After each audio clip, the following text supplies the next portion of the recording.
Hello student, आज का हमारा पेपर यूके ट्रिपल एससी की जो आगामी परीक्षाएं हैं उनमें जो जीएस और करंट अफेयर्स पूछा जा रहा है उनको लेकर के हैं। तो इसमें महत्वपूर्ण क्वेश्चन हमने सम्मिलित किए हैं। अधिकतर क्वेश्चन हमने इसमें कथन कारण वाले बनाए हैं, तो आप इसे देखिए और उसके बाद हमें कमेंट करिए कि आपको ये कैसा लगा। तो इसमें पहला क्वेश्चन है, हाल ही में किस राज्य सरकार द्वारा साधु संतों का भेष बनाकर लोगों को ठगने वाले और सनातन संस्कृति को बदनाम करने वालों के खिलाफ ऑपरेशन कालनेमी चलाया गया है? क्योंकि आपको पता है कि देश में धर्म के नाम पर ठगी करने वालों की कमी नहीं है, तो उन्हीं लोगों को पहचान करके उनका आपका जो पर्दाफाश है कि ये लोग साधु के भेष में क्या है, आपके सामान्य लोग हैं या ठग हैं, तो उसके लिए ऑपरेशन कालनेमी उत्तराखंड सरकार द्वारा चलाया गया है। अगला क्वेश्चन है, रेलवे सुरक्षा बल आरपीएफ की पहली महिला निदेशक के रूप में हाल में किसे चुना गया?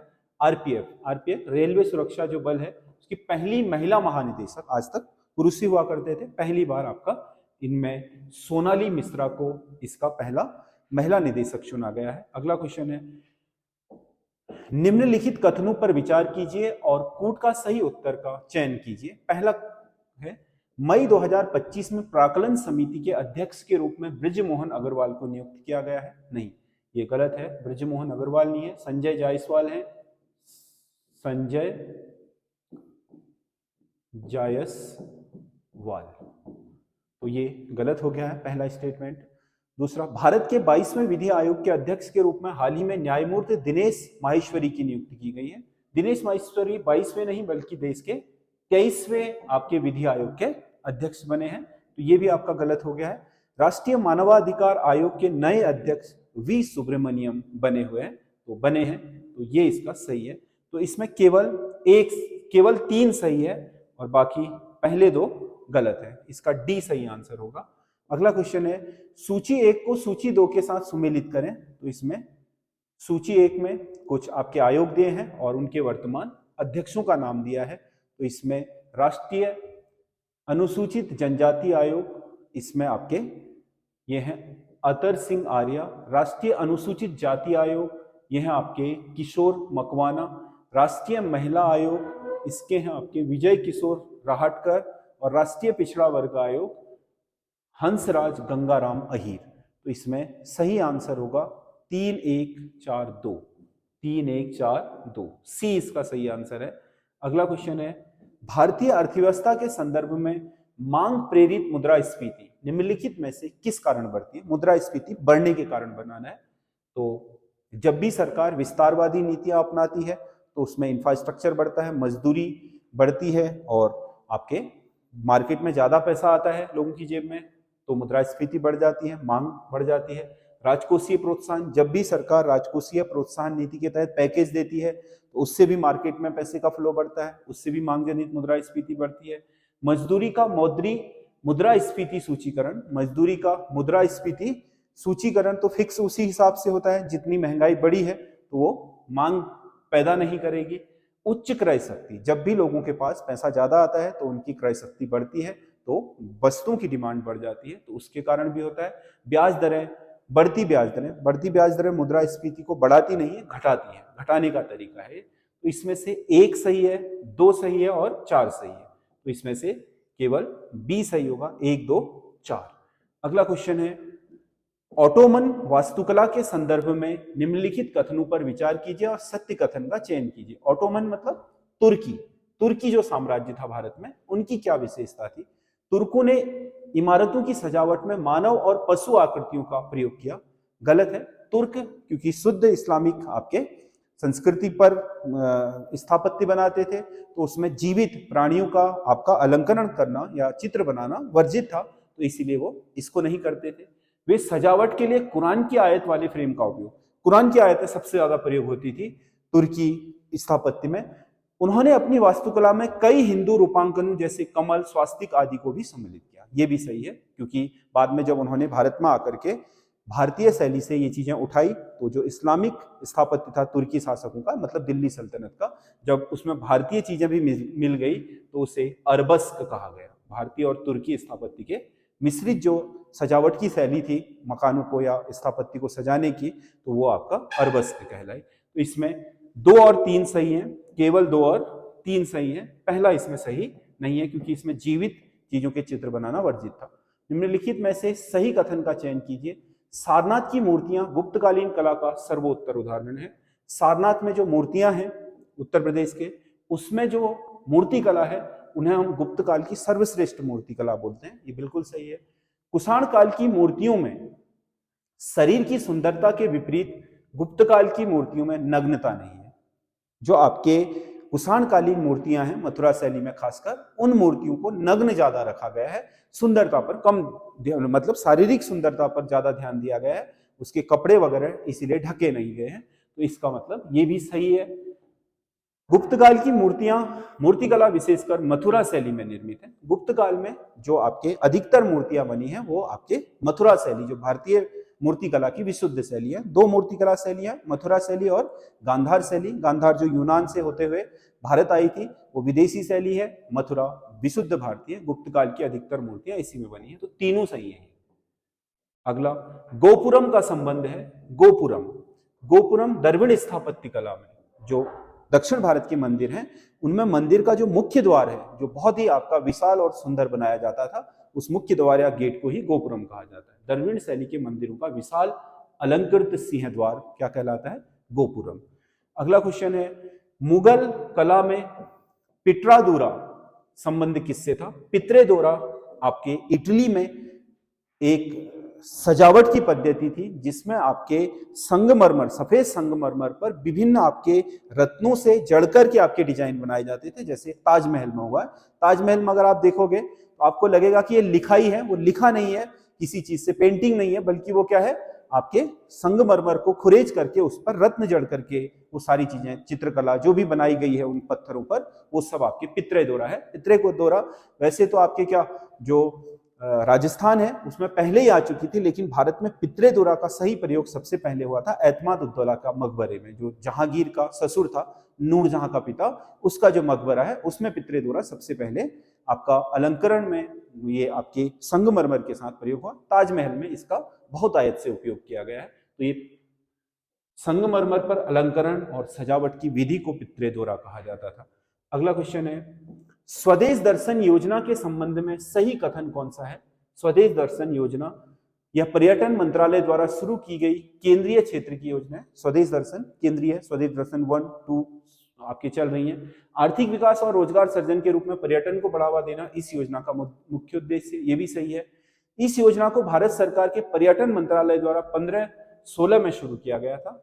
करा तो पर्यटन मंत्रालय नहीं है, लेकिन 15-16 नहीं, 2014-15 में शुरू हुई थी, 1 साल पहले। तो इसमें 1 और 2 सही है, 3 सही नहीं है, तीसरा गलत है, तो ए इसका सही आंसर होगा। अगला, कोटा क्या है? कोटा आयात में लगाए गए कर, कोटा आयात की मात्रा की सीमा, ये होगा। कोई भी देश, किसी भी देश में, क्योंकि आयात क्या होता है, हम हर देश के लिए आपके व्यापार संतुलन में घाटा होता है आयात। हम जितना आयात करेंगे, ज्यादा आयात करेंगे, जितना कम निर्यात करेंगे, हमारा व्यापारिक संतुलन उतना ही खराब हो जाएगा। तो इसीलिए ये घाटे का सौदा होता है, तो कोटा लगा देता है। कोई भी देश किसी आयात की जाने वाली जो वस्तु है उसका आयात बहुत ना बढ़े, इसीलिए उसका एक लिमिट फिक्स कर देता है, उसी को कोटा कहा जाता है। तो ये आपका बी सही आंसर होगा। अगला, कथन ए, शेयरों की बिक्री में राष्ट्रीय आय का अनुमान भी सम्मिलित होता है। बिल्कुल सही है, शेयरों की बिक्री में राष्ट्रीय आय का अनुमान भी सम्मिलित होता है। शेयरों की बिक्री एक वित्तीय हस्तांतरण है, वित्तीय हस्तांतरण नहीं है। इसमें शेयर में आपका अंश हस्तांतरण है कि एक व्यक्ति को आपका किसी आपकी कंपनी का जो आपका क्या है, आपके पास अंश है, उसे दूसरे व्यक्ति को सौंपना। तो ए सही है, आर गलत है। ए सही है किंतु आर गलत है, तो इसका सी सही आंसर होगा। अगला क्वेश्चन है, वित्त विधेयक को पेश करने के कितने दिनों के अंदर संसद को स्वीकारना अनिवार्य होता है? संसद, राज्यसभा नहीं, राज्यसभा को 14 दिन के अंदर स्वीकारेगी, नहीं स्वीकारेगी तो लोकसभा उसे पास मान ले। संसद यानी कि लोकसभा में इस प्रोसेस को अधिकतम कितने दिनों में चलाया जा सकता है? पूरी संसद में, दोनों सदनों में, तो वो 120 दिन है, 4 माह। 4 माह से ज्यादा किसी भी वित्त विधेयक को पास करने के लिए आपका इससे ज्यादा का समय नहीं लिया जाता है। सॉरी, हाँ, वित्त विधेयक, धन विधेयक में 14 दिन होते हैं राज्यसभा के। अगला क्वेश्चन है, क्योंकि कोई भी वित्त विधेयक धन विधेयक हो ये जरूरी नहीं, लेकिन हर धन विधेयक अपने आप में वित्त विधेयक होता है। निम्नलिखित में से कौन सा सुमेलित नहीं है? तो इसमें आपका उच्च न्यायालय और उनकी स्थिति, कर्नाटक उच्च न्यायालय बेंगलुरु में है, सही है। मध्य प्रदेश उच्च न्यायालय भोपाल में नहीं है, ये जबलपुर में है, जबलपुर में है इसका मुख्यालय, तो इसका बी सही आंसर हो गया। राजस्थान का जोधपुर में है, सही है। केरल का एर्नाकुलम में है, ये भी सही है। अगला क्वेश्चन है, संविधान के किस अनुच्छेद में यह व्यवस्था की गई है कि प्रत्येक राज्य शिक्षा के प्राथमिक स्तर पर मातृभाषा में शिक्षा की पर्याप्त सुविधाओं की व्यवस्था करने का प्रयास करेगा? भारतीय संविधान के अनुच्छेद 350 ए में, जो आपका भाषा से संबंधित आपका अध्याय है भारतीय संविधान का, उसमें 350 ए जोड़ करके उसमें प्रत्येक राज्य को यह निर्देश दिए गए कि वो प्राथमिक शिक्षा मातृभाषा में देने का प्रयास करे। अगला क्वेश्चन है, भारत में स्थायी दल व्यवस्था नहीं है, स्थायी दल व्यवस्था नहीं है, बनते और आपके कम होते रहते हैं, घटते रहते हैं, बिल्कुल सही है। राजनीतिक दलों की संख्या बहुत अधिक है, इसीलिए स्थायी नहीं है, क्योंकि बहुदलीय व्यवस्था है इसीलिए स्थायी नहीं है, तो दोनों सही है। और आर ए की सही व्याख्या भी करता है, तो ए और आर दोनों सही है, ए आर की आर ए की सही व्याख्या भी करता है। क्योंकि लिमिटेड होते, द्विदलीय प्रथा होती तो दो ही दल होते, एक दलीय प्रथा होती तो एक ही दल होता, वही शासन करता, वही स्थायी होता। बहुत ज्यादा दल है, बहुदलीय प्रथा है, ठीक है, इसीलिए उनमें से किसी को भी स्थायी नहीं बनाया गया है, तो ये आपकी वजह है। तो ए और आर दोनों सही है और आर ए का सही स्पष्टीकरण भी है। अगर आपको ऐसे ही क्वेश्चन चाहिए तो आप हमारी टेस्ट सीरीज भी ज्वाइन कर सकते हैं, जो पूरे आपके 100 नंबर की है। इस हमारा जो एसएस स्टडी ऐप है उसमें हमने आपके 11 क्वेश्चन पेपर डाल दिए हैं एसएस स्टडी ऐप पर, जो पूरे 100 नंबर के हैं, जो यूके ट्रिपल एससी के जीएस, उत्तराखंड, हिंदी, रीजनिंग सारे आपके उसी पैटर्न पर डाले हैं जो यूके ट्रिपल एससी वर्तमान में पूछ रहा है। ये टेस्ट सीरीज हमारे ऐप एसएस स्टडी ऐप पर आपके इसी नाम से स्नातक स्तरीय परीक्षा 2025 टेस्ट सीरीज के नाम से होगी। मात्र 250 रुपए में ये टेस्ट सीरीज आपको उपलब्ध है, जिसमें आप टेस्ट भी दे सकते हैं, टेस्ट के रूप में अटेम्प्ट करके, और उसकी पीडीएफ भी आप उससे प्राप्त कर सकते हैं। बहुत ही महत्वपूर्ण है आपके क्वेश्चनों का, जो आपके सिलेबस पर आधारित है, और पूरा पैटर्न जो आपका वर्तमान में यूपी ट्रिपल एससी अपना रहा है उस पर बनाए गए हैं। आप इसे खरीद करके आप इसमें प्रैक्टिस करके इससे लाभान्वित हो सकते हैं। और बाकी अगर आपको हमारी बेसिक क्लासेस ज्वाइन करनी है तो 11 जुलाई से हमारा लाइव बैच शुरू हुआ है, ऑफलाइन और ऑनलाइन दोनों में आपका मिल जाएगा। ऑनलाइन लेना चाहते हैं तो हमारे इस आपके ऐप में इस सभी विषय बेसिक से वाले कोर्स को आपके ये जो लोगो है इसको ज्वाइन कर सकते हैं। 10 से 12 बजे रोज सुबह आपके ये क्लासेस चलती हैं। सारे सब्जेक्ट हम उत्तराखंड हो चाहे कुछ भी हो, बेसिक से करा रहे हैं एक एक चीज। इसमें आपको लाइव क्लास भी मिल जाएगी, उन क्लासों के रिकॉर्डेड क्लास भी मिल जाएगी। बाद में इसमें हम टेस्ट सीरीज भी आपको उपलब्ध कराएंगे, तो ये भी आप ज्वाइन कर सकते हैं। ये आपका जो भी इससे संबंधित जानकारी है आप हमारे डिस्क्रिप्शन में दिए गए नंबरों पर जानकारी हासिल कर सकते हैं किसी भी टेस्ट सीरीज को लेने से पहले। तो अगला क्वेश्चन है,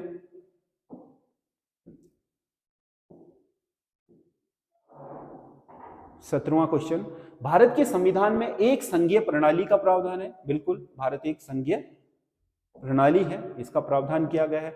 उसने एक बहुत शक्तिशाली केंद्र की रचना की है, ये भी सही है। संघीय प्रणाली है, ये भी सही है, और शक्तिशाली केंद्र है, ये भी सही है। परंतु शक्तिशाली केंद्र होना संघीय संविधान होने की व्याख्या नहीं करता है, इसीलिए ए और आर दोनों सही है, पर ए आर ए की सही व्याख्या नहीं करता, तो इसका सही आंसर बी वाला होगा। अगला क्वेश्चन है, केंद्र में योजना आयोग का गठन 1950 में किया गया था तथा इसके शीर्ष पर प्रधानमंत्री है। बिल्कुल है, केंद्र में 15 मार्च 1950 को हुआ था, और इसका शीर्ष पदेन अध्यक्ष कौन होता था? प्रधानमंत्री। नीति आयोग का भी प्रधानमंत्री को ही बनाया गया, तो सही है। यह संसद के प्रति उत्तरदायी नहीं है, ये संसद के प्रति उत्तरदायी नहीं है, क्योंकि इसका क्या, योजना आयोग आपका एक क्या है, संवैधानिक निकाय नहीं है, ये क्या है, गैर संवैधानिक निकाय है, जिसे एक संसदीय विधान द्वारा बनाया गया है, तो ये उत्तरदायी नहीं है। तो दोनों सही है, पर आपका इसकी ये व्याख्या नहीं करता है। अगला क्वेश्चन है, सूची 1 को सूची 2 से सुमेलित कीजिए और सही विकल्प का चयन कीजिए। तो इसमें सूची 1 में है महात्मा गांधी, इधर पुस्तकें हैं, हिंद स्वराज है, बिल्कुल सही है। Ram Manohar Lohia, the wheel of history, ये भी सही है।